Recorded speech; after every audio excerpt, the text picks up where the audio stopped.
Marine ഡ്രൈവിലെ നടപ്പാതയിൽ 3D പെയിന്റിംഗിന്റെ വിസ്മയ കാഴ്ചകൾ ഒരുക്കി നവദമ്പതികൾ.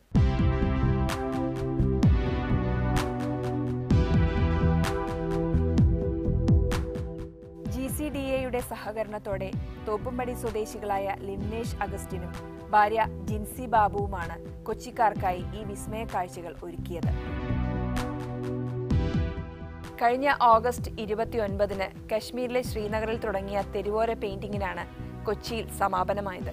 3D street painting, ട്രെൻഡിക്കുലർ painting എന്നിവയെപ്പറ്റി ജനങ്ങളിൽ അവബോധമുണ്ടാക്കുക എന്നതാണ് ഇവരുടെ ലക്ഷ്യം. ഗ്രിഡ് ഉപയോഗിച്ച് സാധാരണ ചിത്രങ്ങൾ വരയ്ക്കുന്നത് പോലെ സ്ട്രിങ്ങിന്റെ സഹായത്തോടെ ഗ്രിഡ് ഉപയോഗിച്ച് 3D ചിത്രങ്ങളും വരയ്ക്കാൻ സാധിക്കും. മൊത്തം 20 സ്ഥലങ്ങളിലാണ് ഇതുവരെ ചിത്രങ്ങൾ വരച്ചത്. മുൻകൂട്ടി തയ്യാറാക്കിയ ഒരു സ്ഥലത്തല്ല ചിത്രങ്ങൾ വരയ്ക്കുന്നത്. ഒരു സ്ഥലം ചിത്രം വരയ്ക്കാൻ ഉതകുന്നതാണെന്ന് തോന്നിയാൽ വളരെ കുറഞ്ഞ സമയം കൊണ്ട് അവിടെ ചിത്രങ്ങൾ വരയ്ക്കും. ഒറ്റ ദിവസം അല്ലെങ്കിൽ 5-6 മണിക്കൂറായിരിക്കും ചിത്രങ്ങളുടെ പ്രദർശനം. ഭൂഗർഭ അക്വേറിയത്തിന്റെ 3D ചിത്രങ്ങളാണ് മറൈൻ ഡ്രൈവിലെ നടപ്പാതയിൽ വരച്ചിരുന്നത്. 3D ലെൻസ്, മറ്റു ക്യാമറ ലെൻസുകൾ എന്നിവയിലൂടെ നോക്കുമ്പോഴാണ് ചിത്രത്തെ 3D രൂപത്തിൽ കാണാൻ കഴിയുന്നത്. ഒരു ചിത്രത്തിന് 3 മുഖങ്ങളുള്ള ട്രെൻഡിക്കുലർ പെയിന്റിംഗും ഉണ്ടായിരുന്നു. 120 ഡിഗ്രി കോണിൽ നിന്ന് നോക്കിയാൽ ഒരു ചിത്രത്തിന് പല മുഖങ്ങൾ കാണാൻ സാധിക്കുമെന്നതാണ് ഇതിന്റെ പ്രത്യേകത. ഷേക്സ്പിയർ, ബീഥോവൻ, മൈക്കലാഞ്ചലോ എന്നിവരുടെ മുഖങ്ങളാണ് മറൈൻ ഡ്രൈവിലെ ട്രെൻഡിക്കുലർ പെയിന്റിംഗിൽ വരച്ചിരുന്നത്. പൗഡർ രൂപത്തിലുള്ള ടെമ്പർ പെയിന്റുകളാണ് സാധാരണയായി ഇവർ വരയ്ക്കാൻ ഉപയോഗിക്കുന്നത്. 3D പെയിന്റിംഗിൽ 2 ഗിന്നസ് അവാർഡുകളുണ്ട് ലിംനേഷിന്റെ പേരിൽ. 2012-ൽ ബഹ്റിനിൽ ഫുട്ബോൾ സ്റ്റേഡിയത്തിന്റെ വലിപ്പത്തിൽ വരച്ച 3D പെയിന്റിംഗിനും മുംബൈയിൽ വരച്ച മറ്റൊരു പെയിന്റിംഗിനുമാണ് ഗിന്നസ് അവാർഡ്. ആദിവാസികളുടെ നിൽപ്പ് സമരത്തിന് ഐക്യദാർഢ്യം പ്രഖ്യാപിച്ചുകൊണ്ട് ഒരു ചിത്ര പ്രദർശനം കോഴിക്കോട് ആർട്ട് ഗാലറിയിൽ നടന്നു.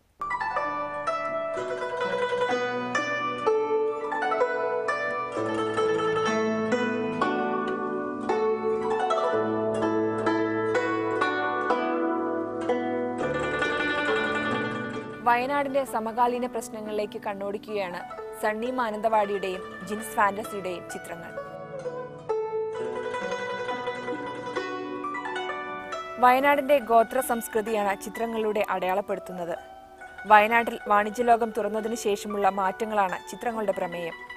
കറുപ്പിന്റെയും വെളുപ്പിന്റെയും ഭാവങ്ങളാണ് ചിത്രങ്ങൾക്ക്. ഡ്രീംസ് ഓഫ് കൗണ്ടർ റവല്യൂഷൻ എന്നാണ് പേര്. ആദിവാസി കുടിലുകളുടെ ലോകത്ത് നിന്ന് റിസോർട്ടുകൾ നിറയുന്ന വയനാട്ടിനെ ചിത്രത്തിൽ വരച്ചു കാണിക്കുന്നു. തലശ്ശേരി ഗവൺമെന്റ് ഹയർ സെക്കൻഡറി സ്കൂളിലെ ചിത്രകലാ അധ്യാപകനാണ് സണ്ണി മാനന്തവാടി. വയനാട്ടിലെ ഇന്റീരിയർ ഡിസൈനറാണ് ജിൻസ് ഫാന്റസി.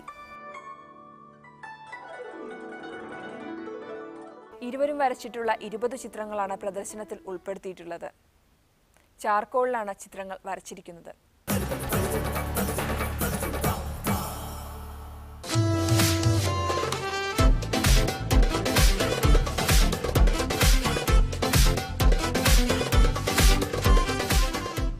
വിശ്വവിഖ്യാത ചിത്രകാരൻ പാബ്ലോ പിക്കാസോയുടെ ചിത്രങ്ങളുടെയും ശില്പങ്ങളുടെയും ശേഖരമുള്ള ഒരു മ്യൂസിയം പാരീസിൽ തുറന്നു. നവീകരണ പ്രവർത്തനങ്ങൾക്കായി 5 വർഷമായി അടച്ചിട്ടിരുന്ന മ്യൂസിയം പിക്കാസോയുടെ 133-ാം ജന്മവാർഷിക ദിനത്തിലാണ് ആരാധകർക്കായി തുറന്നത്.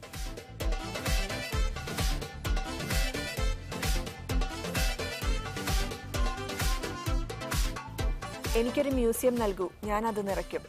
പിക്കാസോയുടെ വാക്കുകളാണ് ഇവ.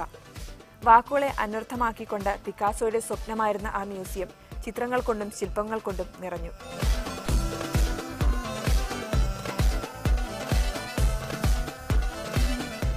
നവീകരണ പ്രവർത്തനങ്ങൾക്കായി അടച്ചിട്ടിരുന്ന മ്യൂസിയം 5 വർഷങ്ങൾക്ക് ശേഷമാണ് സന്ദർശകർക്കായി തുറന്നു കൊടുക്കുന്നത്.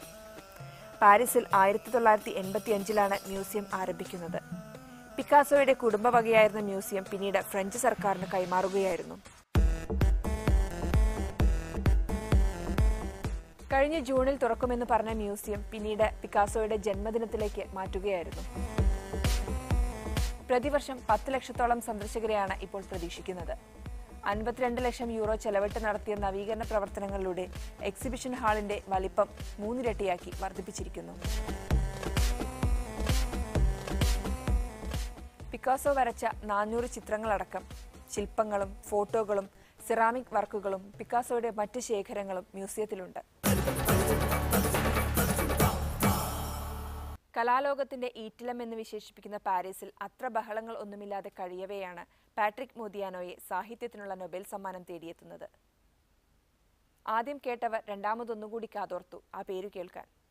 ഫ്രഞ്ച് സാഹിത്യത്തിന് ഒട്ടേറെ സംഭാവനകൾ നൽകിയ വ്യക്തിയാണെങ്കിലും ലോക സാഹിത്യത്തിന് അത്ര പരിചിതമായിരുന്നില്ല പാട്രിക് മോദിയാനോ എന്ന പേര്. Vi har nyss avslutat vårt möte och vi bestämde då att 2014 års Nobelpris i litteratur ska tilldelas den franske författaren Patrick Modiano. October 9 Swedish അക്കാദമിയുടെ ആസ്ഥാനത്ത് പീറ്റർ ഇംഗ്ലണ്ട് സാഹിത്യത്തിനുള്ള നൊബേൽ സമ്മാനം നേടിയ പാട്രിക് മോദിയാനോയുടെ പേര് പ്രഖ്യാപിച്ചപ്പോൾ എല്ലാവരും ഒന്ന് അതിശയിച്ചു. ഫ്രഞ്ച് സാഹിത്യത്തിനപ്പുറം അത്ര കാര്യമായി കേട്ടിട്ടില്ലാത്ത പേരായിരുന്നു മോദിയാനോയുടേത്.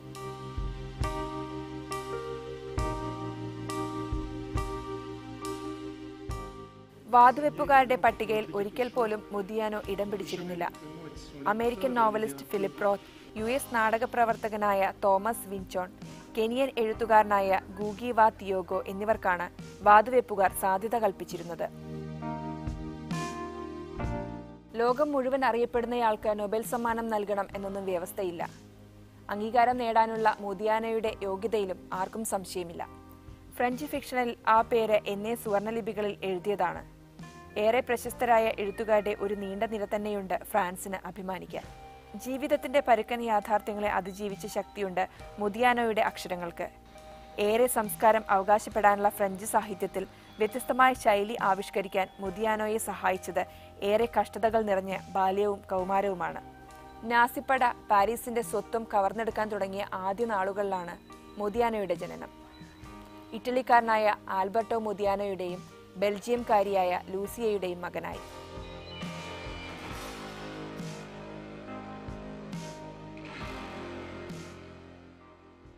നാസിപ്പട ആധിപത്യം ഉറപ്പിക്കാൻ നടത്തിയ പോരാട്ടത്തിൽ ഏറ്റവുമധികം ക്രൂശിക്കപ്പെട്ട യഹൂദ സമൂഹത്തിൽ ഭാഗ്യം കൊണ്ട് മാത്രമാണ് മോദിയാനോയുടെ കുടുംബം രക്ഷപ്പെട്ടത്.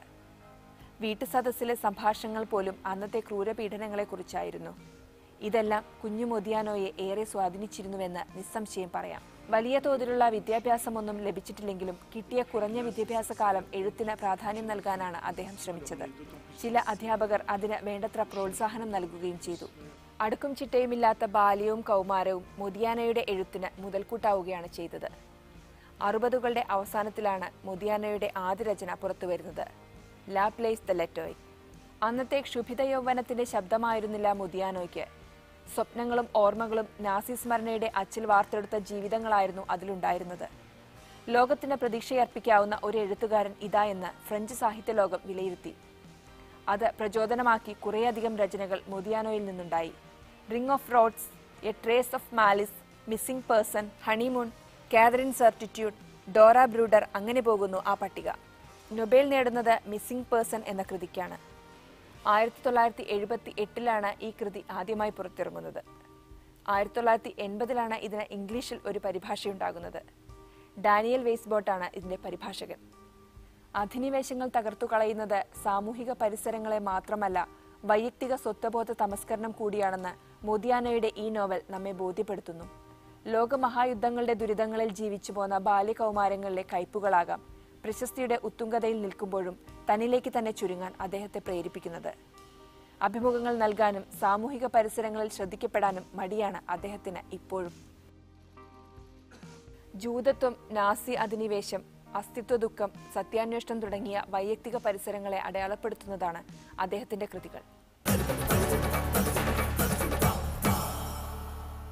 യേശുദാസ് വിമർശിക്കപ്പെടുന്നത് ജീൻസ് വിവാദത്തിന് ശേഷമല്ല. ഗാനഗന്ധർവനായി വാഴ്ത്തപ്പെട്ടപ്പോഴും അദ്ദേഹത്തിന്റെ സംഗീതം വിമർശിക്കപ്പെട്ടിരുന്നു.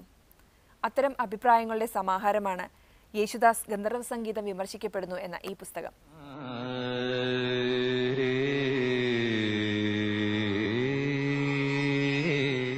മലയാള കവിതാ ലോകത്ത് ഏകഛത്രാധിപതിയായി ജി ശങ്കരക്കുറുപ്പ് വാണ കാലത്താണ് ശങ്കരക്കുറുപ്പ് വിമർശിക്കപ്പെടുന്നു എന്ന പുസ്തകവുമായി സുകുമാർ അഴീക്കോട് എത്തുന്നത്. അതിനു മുമ്പും പിമ്പും വിഗ്രഹങ്ങളെ തൊടാൻ മലയാളിക്ക് പേടിയായിരുന്നു. അതിൽ നിന്നുള്ള ചുവടുമാറ്റമാണ് ഈ പുസ്തകം എന്ന് പറയാം.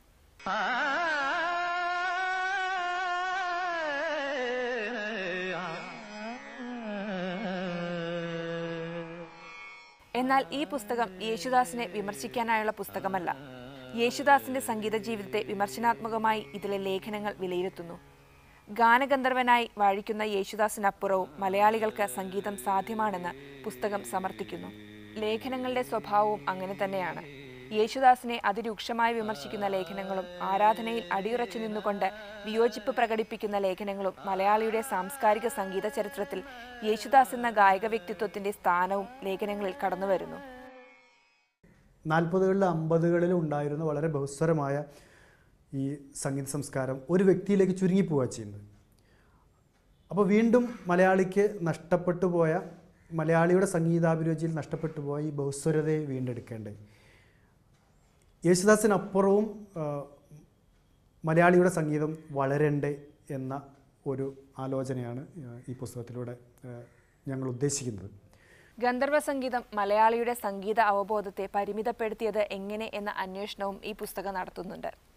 അത് ലക്ഷ്യം വെക്കുന്നത് മലയാളിയുടെ സംഗീത അവബോധം സംവാദാത്മകമാക്കുക എന്ന ലക്ഷ്യമാണ്.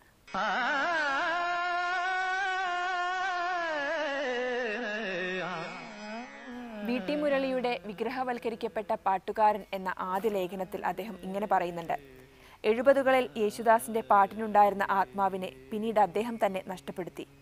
അദ്ദേഹം പോലും അദ്ദേഹത്തിന്റെ പാട്ടിനെ തെറ്റിദ്ധരിച്ചു. അദ്ദേഹം പോലും സ്വന്തം ശബ്ദത്തിന്റെ ആരാധകനായിപ്പോയോ എന്ന് സംശയം. സ്വാഭാവികമായി പാട്ടിൽ വന്നുചേരുന്ന വൈകാരിക അംശത്തിനു പകരം കൃത്രിമമായി വികാരം ഉണ്ടാക്കാൻ തുടങ്ങി. പിന്നീടുള്ള പാട്ടുകളിൽ ശബ്ദം മികച്ചു നിൽക്കുകയും വികാരം കുറഞ്ഞു പോവുകയും ചെയ്തു. Doctor TP. മെഹ്റൂഫ് രാജ് എഴുതിയ നാർസിസ്റ്റ് ആയ ഗാനഗന്ധർവൻ എന്ന അധ്യായത്തിൽ ഒരിടത്തിങ്ങനെ പറയുന്നുണ്ട്: യേശുദാസിന്റെ ശബ്ദം അതീവ റിഫൈൻഡ് ആണ്, പലകുറി ആവർത്തിച്ചെടുത്ത ഔഷധം പോലെ. അദ്ദേഹത്തിന്റെ ആലാപന ശൈലിയിൽ ഒന്നും വേണ്ടാതായിട്ടില്ല. അദ്ദേഹം മലയാളിയുടെ തനി സ്വരൂപമായ ആഗോള പൗരൻ തന്നെ. ഒരുപക്ഷെ മലയാണ്മയെ ലോകശ്രദ്ധയിൽ കൊണ്ടെത്തിച്ചതിൽ ഒരു പങ്ക് യേശുദാസിനും ഉണ്ടെന്ന് പറയേണ്ടിയിരിക്കുന്നു. മറ്റൊരു ഭാഗത്ത് അദ്ദേഹം ഇങ്ങനെ പറയുന്നുണ്ട്: യേശുദാസും വലിയ അളവിൽ നാർസിസ്റ്റിക് ആയിരുന്നു എന്നതായിരിക്കാം തന്നെ കയ്യെത്താത്ത ദൂരത്തിൽ പ്രതിഷ്ഠിക്കാൻ അദ്ദേഹം കാണിച്ച വ്യഗ്രതയും ജാഗ്രതയും സൂചിപ്പിക്കുന്നത്. മറ്റുള്ളവർക്കിടം കൊടുക്കുന്നതിൽ നല്ല കാലത്ത് ലുബ്ധ കാണിക്കാൻ അദ്ദേഹത്തെ പ്രേരിപ്പിച്ചതും ഒരുപക്ഷെ ഇക്കാരണമായിരിക്കാം. ലോകത്തിലെ ഏറ്റവും മഹത്തായ സംഗീതം എന്ന് പറയാവുന്ന ആ സംഗീതത്തിൻ്റെ ഉപജ്ഞാതാവായ ബീഥോവനെ ആക്രമിക്കുക എന്നുള്ളതായിരുന്നു. അന്ന് ഉയർന്നു വന്ന ഏറ്റവും പോപ്പുലറായ ഒരു പാട്ട് എന്ന് പറഞ്ഞാൽ റോൾ ഓവർ ബീഥോവൻ എന്നുള്ളതായിരുന്നു. ചക്ക് ബെറിയനെ പോലുള്ള റോക്ക് ഗായകർ വളരെ പോപ്പുലറൈസ് ചെയ്ത ഒരു മുദ്രാവാക്യം എന്ന് പറയുന്നത് ബീഥോവനെ മറികടക്കുക എന്നുള്ളതാണ്. അതിനെ അനുസ്മരിപ്പിക്കും വിധം റോൾ ഓവർ ബീഥോവൻ എന്ന് പറയുന്നത് പോലെ ഒരു റോൾ ഓവർ യേശുദാസ് എന്ന ഒരു മുദ്രാവാക്യമാണ് ഈ പുസ്തകം മുന്നോട്ട് വയ്ക്കുന്നത്. വി.ടി. മുരളി തുടങ്ങി പുസ്തകത്തിന്റെ എഡിറ്റർ കൂടിയായ ഷിബു മുഹമ്മദിന്റെ റോൾ ഓവർ യേശുദാസ് വരെയുള്ള 16 ലേഖനങ്ങളുടെ സമാഹാരമാണ് ഈ പുസ്തകം. റാസ്ബെറി ബുക്സ് ആണ് പുസ്തകത്തിന്റെ പ്രസാധകർ. ആർട്ട് ബീറ്റ്സിലൂടെ പരിചയപ്പെടുത്തണമെന്ന് തോന്നുന്ന സൃഷ്ടികൾ നിങ്ങൾക്കുമുണ്ടാകാം. ഞങ്ങളെ അറിയിക്കുക artbeats@mediaonetv.in.